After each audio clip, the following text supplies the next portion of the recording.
네, 안녕하세요. 유민아빠입니다. 4월 셋째 주 주간 마감 방송 들어가도록 하겠습니다. 오전에도 원래 오전에 잘 그 시장과 관련해 가지고 방송을 잘 만들어 드리지 않는데 오늘 오전에는 좀 만들어 드렸습니다. 국내 증시랑 비교를 해 드렸죠. 국내 증시와 그다음에 미국 증시에서 2018년도 그 흐름을 지수 흐름을 비교를 해봐 드렸어요. 그때 당시 12월에 미국장이 굉장히 큰 폭으로 하락을 했는데 상대적으로 국내 증시 특히 코스닥 같은 경우는 굉장히 선방을 해줬고 코스피의 경우는 좀 덜 밀렸었죠. 덜 밀렸습니다. 자, 왜 그런지 그때 상황과 그다음에 지금 상황을 비교하면서 보여드리면서 아마도 이번에도 비슷할 것이다 라고 저기 말씀을 드렸습니다. 그래서 금일 증시도 오늘이 4월 21일 4월 22일이죠. 4월 22일 금요일 어제 미국장이 나스닥이 마이너스 2%가 넘게 크게 하락을 하면서 걱정이 많으셨을 텐데 어, 결국 국내 증시는 뭐 외국인이 선물 쪽에서 순매도를 굉장히 크게 했죠. 굉장히 크게 하고 그러면서 기관 선물 매도가 지금 현재 시간이 2시 26분이에요. 2시 26분인데 1조 원이 넘습니다. 이러다 보니 이제 기관, 특히 이제 금융 투자를 중심으로 해가지고 코스피에서 순매도가 마이너스 6천억을 넘어서고 있고요. 금융 투자가 이 중에서 거의 80%인 5,300억 가까이를 순매도하고 있어요. 자, 그래도 선방하고 있죠. 미국 정보다 그래도 선방합니다. 그만큼 많이 빠져서 밸류적인 면에서 많이 낮춰져 있고, 밸류적인 면에서는 많이 낮아져 있는 상태이고, 그리고 해소 가능한, 그러니까 우리나라 증시가 앞서서 지난 1, 2, 3월 달에 특히 코스피 같은 경우 더군다나 안 좋았던 게 이제 중국의 봉쇄령 영향까지 받다 보니까 반등이 좀 코스피가 미약했어요. 코스닥은 2차 전지랑 그다음에 일부 반도체와 바이오들이 받쳐주면서 그나마 선방을 해줬죠. 같이 반등을 해줬죠. 자, 결국에는 우크라이나 전쟁이나 아니면은 중국 봉쇄령 같은 경우는 해소가 가능한, 뭐 물론 뭐 최근 들어가지고 우크라이나 전쟁이 어, 좀 더 길어질 수 있는 상황이다라는 뉴스가 나오고 있습니다만 어쨌든 시장 반영 부분에 대해서는 어느 정도 다 끝나가고 있다. 다 끝났다. 많은 부분이 선반영했다라는 거. 그리고 중국 봉쇄령도 결국에는 5월달에 풀릴 것이다. 그러면서 풀리면서 중국 정부의 강력한 부양책들이 나올 수밖에 없기 때문에 자, 이런 논리들이 이제 시장을 갖다 방어해주는 그런 역할을 해주고 있는 셈이겠죠. 자, 어, 뭐 이번 주도 그렇지만은 사실은 좀 지지부진했습니다. 코스피 같은 경우는 그리고 코스닥 같은 경우, 코스닥의 경우도 그렇게 성과는 그렇게 좋지 못했습니다. 코스닥도 결국에는 마이너스를 기록했으니까요. 일부 이제 뭐 그 2차 전지 섹터라든지 반도체가 이틀 전인가 3일 전인가 굉장히 강하게 상승을 해줬죠. 그 삼성전자에서 투자할 수도 있다. 라고 모 언론사에서 얘기를 그 기사를 송출을 하면서 수급이 일시적으로 몰리면서 굉장히 강한 상승을 해줬습니다. 이런 몇몇 그 극히 일부의 섹터와 그 다음에 테마들이 좀 상승을 해줬죠. 자, 그러면서 뭐 선방을 해주긴 해줬습니다. 미국이 오늘 얼마나 해줄지 모르겠습니다만은 미국 같은 경우는 나스닥이 마이너스 1.3%니까요. 자, 그런데 이제 제가 오늘 말씀드리고자 하는 건요. 그 아침 방송에 이어서 오늘 아침 방송에 이어서 2편에 해당하는 거예요. 제가 이제 준비한 차트가 바로 삼성전자입니다. 삼성전자의 주봉을 좀 보면서 설명을 좀 드리려고 그러는데 사실은 과거에도 좀 많이 설명드렸던 내용이에요. 무슨 내용이냐? 삼성전자가 죽어야 그 이외의 업종이나 섹터들이 먹을 수 있습니다. 예, 이, 이 삼성전자의 지금 이제 시가총액이 얼마죠? 시가총액이 404조 원이에요. 예, 압도적입니다. LG 에너지 솔루션이 100조 원, 그 다음에 SK 하이닉스가 80조 원입니다. 예, 그러면 SK 하이닉스와 삼성전자의 합이, 시가총액 합이 500조 원에 육박합니다. 500조 원에 육박해요. 자, 이 두 종목 반도체 대표 종목인데 전 세계적인 반도체 대표 종목이 우리나라에 두 종목이 있는데, 자, 이 두 종목이 만약에 살면은 어떻게 될까요? 두 종목이 살면은 두 종목이 삼성전자와 SK 하이닉스 주가가 굉장히 강하게 상승을 해요. 그러면 어떻게 될까요? 다른 섹터, 다른 업종이나 산업들 웬만한 데들은 물론 반도체 소부장 괜찮겠죠. 그죠? 웬만한 다른 업종들은요 다 죽어요. 다 죽습니다. 자, 우리 실제로 이런 경험들 많이 했어요. 그죠? 예를 들어 가지고 코스닥에서 어, 코스닥 시장을 갖다 기준으로 따진다면은 지난해 12월이 있습니다. 지난해 12월. 예, 지난해가 아니군요. 재작년. 예, 재작년 12월이었어요. 셀트리온 헬스케어와 셀트리온 제약이 코로나 치료제로 굉장히 강하게 상승을 해줬습니다. 그죠? 그러면서 지수는 좀 올랐어요. 예, 얘네 두 종목이 오르고 또 치료제와 관련된 성과가 있는 그런 종목들이 함께 더불어서 상승을 하다 보니 지수는 상승했는데 어떻게 됐죠? 다른 종목들, 뭐 다른 바이오 신약주들 할 거 없이 반도체니 뭐 2차 전지니 싹 다 죽었어요. 예, 제 기억으로는 싹 다 죽었습니다. 자, 모든 이 압도적으로 큰 종목에 수급이 몰려들게 되면요, 더더욱 어떻게 되죠? 다른 쪽에서 수급이 빠져나와요. 예, 이쪽으로 붙기 위해서. 자, 이런 거는 종종 특히 하락장 혹은 조정장에서 많이 발견이 됩니다. 지난해 8월까지만 해도 SK 바이오사이언스와 그리고 카카오뱅크가 굉장히 강하게 급등을 해줬죠. 7, 8월, 6, 7, 8월 언제인지 잘 기억이 안 나는데, 예, 어딨냐, 카카오뱅크가 여기 있네요. 요때였죠, 요때. 예, 요때 8월 맞죠? 예, 8월 달에 굉장히 강하게 급등을 해줬습니다. 강하게 급등을 하니 어떻게 되죠? SK 바이오사이언스와 카카오뱅크가 굉장히 강하게 급등하고, 삼성전자는 이때 당시 다소 좀 지지부진한 그런 흐름이었어요. 지지부진한 게 아니라 시장의 조정이었습니다. 예, 시장이 삼성전자가 쭉 빠졌어요. 빠졌는데 그때 어떤 현상이 나왔냐면은 다른 종목들에서 매도가 우수수수 떨어지는데 이쪽 한쪽으로 쏠림 현상이 나왔다는 거예요.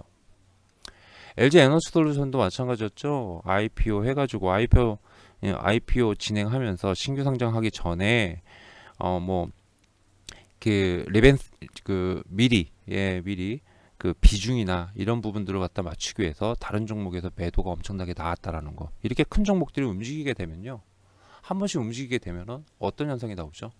다른 종목들은 좀처럼 움직이지 못하거나 아니면은 거의 조정이 들어갑니다. 삼성전자나 SK 하이닉스가 오른다라고 하면은 시장 지수 자체는 상승하거나 아니면은 경고한데 죽는 업종들이 많다는 얘기예요. 죽는 업종들이. 실제로 그런지 좀 보여드릴게요. 예, 실제로 그런지 좀 보여드릴게요. 자, 기억들 하시는지 모르겠는데, 삼성전자가 2005년, 2006년 초부터 2008년 중반까지 5월달까지 어떻습니까? 박스권을 그려주죠. 이때 당시 아마 기억하시는 분들 계실 거예요. 이때 뭐가 날라갔죠? 조선, 기계 장비, 그 다음에 각종 테마들, 바이오. 그때 2005년도에 바이오라는 게 처음으로 이제 시장에서 불끈했던 시점이었거든요. 별의별 테마가 그때 당시에 어마무시했어요. 그리고 마지막 2008년도, 2007년 8년도에 뭐 그 뭐죠? 뭐 플랜트 관련, 뭐 풍력, 플랜트, 뭐 이쪽 관련한 그런 테마가 형성이 됐었는데 그때 뭐 웬간하면 1, 20배에서 많은 경우는 40배까지 상승한 종목들이 속출했었습니다. 꽤나 많았어요. 그리고 포스코 홀딩스죠. 지금으로는 포스코 홀딩스인데, 포스코 홀딩스인데 이때 2008년도에 포스코 홀딩스 2007년도군요. 포스코 홀딩스가 장중에 호가 2개 딱 남긴 상한가를 찍었어요. 그러니까 거의 상한가였어요. 호가 2개였습니다. 제 기억으로. 거기를 딱 터치한 날이 있었어요. 이렇게 큰 종목이 이렇게 강하게 움직였거든요. 예, 그게 언제냐면은 시장이 꼭지였었습니다. 정확하게 꼭지랑 일치해요. 정확하게. 예. 근데 제가 말씀드리고자 하는 건 뭐냐면요. 삼성전자가 죽었을 때 이렇게 올랐다라는 거예요. 예. 현대미포조선 40배 이상 올랐죠. 현대중공업, 삼성중공업, 대우조선해양 싹 다 그 기간에 올랐습니다. 싹 다 그 기간에 올랐어요. 자, 그리고 삼성전자가 죽어 있을 때, 예, 꼭 죽기를 바라는 것처럼 얘기되는데, 삼성전자가 또 언제 죽었냐, 언제 또 이제 저기 했냐면은 2020년도에 강하게 한번 상승을 해줬죠. 그 뒤로 죽습니다. 그죠? 그 뒤로 죽었을 때 자동차가 아마 그때 이제 좀 많이 올랐을걸요? 제 기억에 자동차가 많이 올랐을 거예요. 이것 보세요. 그죠? 아, 자동차가 아니군요. 자동차 앞에서 올랐네. 2009년부터 올랐네요. 그럼 뭐가 올랐지? 기억이 잘 안 나네. 아, 원자재가 올랐나요? 예. 그리고 삼성전자가 앞서서 그렇게 막 스마트폰 때문에 상승한 다음에 어떻게 됐어요? 옆으로 또 박스권을 그렸습니다. 이 기간 동안에 부품주들이 좀 오르긴 했지만은 그 중반부터 2015년까지 굉장히 강하게 움직였던 게 바로 중국 소비재 관련주였어요. 그죠? 중국 소비재 관련주들이 어마무시하게 급등을 했습니다. 아마 기억들 하실 겁니다. 자, 그리고 삼성전자가 2017년도인가 그때 올랐어요. 그죠? 근데 그때는 요때 2017년도면은 요때였습니다. 2016년 17년도였네요. 이때 올랐을 때는 뭐 이때는 거의 대부분 다 올랐어요. 뭐 바이오도 올랐고 반도체도 오르고 디스플레이도 오르고 IT도 오르고 그러면서 흔히 말하는 경기 민감주들 있죠. 예, 시클리컬 이쪽들도 다 올랐어요. 예, 딱 요때만 올랐는데 요때만 이렇게 올랐고요. 그 뒤로 거의 뭐 이거 저거 뭐 위중무용 분쟁이니 뭐니 해가지고 이때는 사실은 뭐 그렇게 크게 올랐다는 건 통신 장비주들 5G 관련주죠. 예, 이런 거라든지 몇몇 테마들 이런 섹터들이 좀 올랐을 뿐이지 이때는 좀 소강 상태였었습니다. 자, 그리고 나서 2021년도에 다시 조정을 받아요. 그런데 2021년도 조정을 받는 사이에 2차 전지, 그렇죠? 그 다음에 지난해 게임주, 그죠? 지금도 2차 전지 강하죠. 뿐만 아니라 다시 시클리컬 관련주들이 좀 움직이고 있고요. 이런 식으로 삼성전자나 얘네들이 쉬어줄 때요, 더 많은 분명히 그 틈바구니에서 오르는 섹터들이 분명히 있다라는 거예요. 오르는 섹터들이. 그리고 앞으로 당분간은 그렇게 될 가능성이 상당히 높다라는 겁니다. 당분간은 뭐 삼성전자, SK 하이닉스 주주님들이나 아니면 반도체에 관심이 있으신 분들은 아마 다들 아실 거예요. 대부분의 증권사들이 그런 말 하고 있죠. 지난해 6월 달부터 어차피 경기 둔화니 뭐니 하고 나왔고 뭐 디램 가격이 계속 떨어진다 어쩐다 하지만은 실제로 떨어졌냐 막 이렇게 표현들을 합니다. 그리고 또 경기 둔화가 올 수 있다라고 해가지고 그렇게 되면 스마트폰 그리고 PC 수요 둔화 이런 부분들 때문에 이제 삼성전자가 가기 힘들 거다. 뭐 반도체가 가기 힘들 거다라고 하는데 증권사들에서는 그래도 재고라든지 여러 가지 그런 이슈들이 있죠. 그다음에 그 DDR5에 따르는 어떤 단가 인상 부분 이런 부분들 전반적으로 다 고려했을 때 올해 여름부터는 디램 가격에 반등을 하고 낸드 플래시도 괜찮아질 거고 해서 올해 여름부터는 반도체를 봐야 된다 이런 얘기를 많이 해요. 그러면은 기본적으로 그 말이 맞다라고 했을 때는 그때까지는 지금처럼 어떠한 개별 장세 그러니까 어떤 반도체 이외의 섹터에서 이렇게 먹을 수 있는 파이가 있다라는 겁니다. 그럼 이 기간 동안은요 적어도 삼성전자나 하이닉스를 비롯한 반도체 쪽은 사실은 안 보는 게 맞아요. 이 기간 동안은요. 이 기간 동안은 그냥 잠시 접어두고 다른 섹터 가는 섹터 이런 부분들을 갖다가 공략을 해야지 삼성전자의 저점을 찾는 거는 좀 아닌 듯 싶다라는 겁니다. 일상적인 거예요. 이런 부분들이 일상적인 거. 그런데 만약에 삼성전자가 예를 들어 가지고요 쭉쭉 빠지다가 5년선 있죠. 제가 말씀드렸죠. 5년선 지금 현재 5년선이 64,200원이에요. 10년선이 48,700원이고요. 예를 들어 가지고 64,000원 이하로 떨어지기 시작해요. 삼성전자가 64,000원 이하로 떨어지기 시작합니다. 그러면은 뭐가 나오냐면요. 그때부터는 삼성전자의 저점을 갖다가 고민하기 시작해야 된다는 겁니다. 삼성전자의 저점을 고민한다는 건 뭐죠? 시장 반등, 시장 반등을 생각하고 슬슬 흔히 말하면 테마 나부랭이, 그러니까 실적에 기반한 상승세를 보여주고 있는 애들 있죠. 그런 애들 말고 고밸류에이션도 말고요. 안 되고요. 고밸류에이션도요. 예, 고밸류 뭐 2차 전지가 그 대상일 수도 있죠. 일부 종목들이 다는 아니겠지만, 그러니까 그런 어떤 고밸류에이션 종목이라든지 아니면은 실적 기반이 아닌 단순 어떤 이슈에 의해서 움직이는 테마라든지 이런 부분들, 이런 종목들은요, 정리를 해두는 게 맞을 겁니다. 맞을 거예요. 지금으로 따지면은 얼마냐면은 지금 현재 주가로 따진다면 마이너스 4.46%예요. 그러니까 한 마이너스 5% 정도만 더 추가적으로 하락한다면 결국에는 5년선 밑으로 빠지게 돼요. 5년선 밑으로. 그때부터는 삼성전자에 대한 저점을 갖다 찾기 시작할 겁니다. 시장에서는요. 예. 그러면은 그때부터 저점을 찾는다. 말 그대로 LG 에너지 솔루션이 마치 마치 상장하기 전에 상장하기 전에 미리미리 어떻습니까? 리밸런싱을 갖다 한답시고 여기저기서 막 자금을 뺐죠. 뺐습니다. 많이 뺐습니다. 그러면서 시장이 막 1월 달에 미친 듯이 빠졌어요. 하여튼간. 예. 막 LG 에너지 솔루션은 이가 바득바득 갈릴 정도였었죠. 예, 투자자들 전부 다가. 예. 딱 그 시기라는 거예요. 예. 딱 그런 시기입니다. 무슨 말인지 아시겠죠? 그래서 그런 부분들은 참고를 하시고 투자 전략을 짜야 돼요. 그게 5월이 될지 6월이 될지 7월이 될지 모르겠습니다. 근데 분명한 거는 그 전이든 그 후든 삼성전자 주가가 저 개인적으로는 64,000원보다는 62,000원 정도예요. 62,000원 정도 내려오면 본격적으로 삼성전자에 대한 저점을 찾으려는 분위기가 확산되기 시작할 거라고 저는 생각을 합니다. 그럼 그 전까지는 삼성전자나 이런 것들은 보지 말고 삼성전자 보지 말고 그 전까지는 충실히 뭐 2차 전지도 좋고 반도체 소부장도 좋고 아니면은 그 뭡니까 이 전쟁이나 그러니까 에그플레이션이죠. 에그플레이션이라든지 아니면은 뭐 그 이 정책 수혜주들 있지 않습니까?